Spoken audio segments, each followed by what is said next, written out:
তামিল রাজনীতিতে উত্তাল ঢেউ। অভিনেতা থেকে রাজনীতি খাওয়া থালাপতি বিজয় ঘোষণা করলেন আদর্শের যুদ্ধ। 2026-এ আসছে এক নতুন শক্তি। বিজেপি ও ডিএমকে চ্যালেঞ্জ ছুড়ে দিলেন বিজয়। 2023 সালে আনুষ্ঠানিকভাবে রাজনীতিতে প্রবেশ করেছিলেন দক্ষিণ ভারতের জনপ্রিয় অভিনেতা থালাপতি বিজয়। গঠন করেন তার রাজনৈতিক দল তামিলাগা ভেত্রি কাজগম বা টিভিকে। আর এবার 2026 সালের বিধানসভা নির্বাচনকে সামনে রেখে মাদুরাইয়ের মাটিতে দেখিয়ে দিলেন তার দলের শক্তি। মাদুরাইয়ের এই ঐতিহাসিক মহাসমাবেশে হাজার হাজার সমর্থকের সামনে বিজয় বললেন, আমাদের একমাত্র আদর্শগত শত্রু বিজেপি আর রাজনৈতিক প্রতিদ্বন্দ্বী ডিএমকে।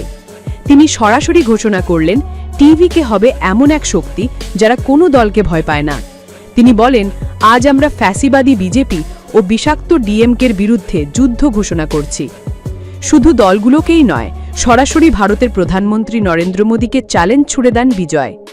তার অভিযোগ, মোদীর একগুঁয়েমির কারণে ভুগছে তামিলনাড়ুর ছাত্র সমাজ। তিনি বলেন, তামিলরা বিজেপির পাশে কখনোই থাকবে না। বক্তব্যে বারবার আত্মবিশ্বাসী বিজয় নিজের দলকে তুলনা করেছেন এক সিংহের সঙ্গে।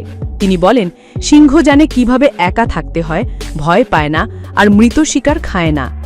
এই বক্তব্যে স্পষ্ট, বিজয়ের দল বিনা প্রতিদ্বন্দ্বিতায় ক্ষমতায় আসার লড়াইয়ে নামেনি, বরং আদর্শের লড়াইয়ের ডাক দিয়েছে।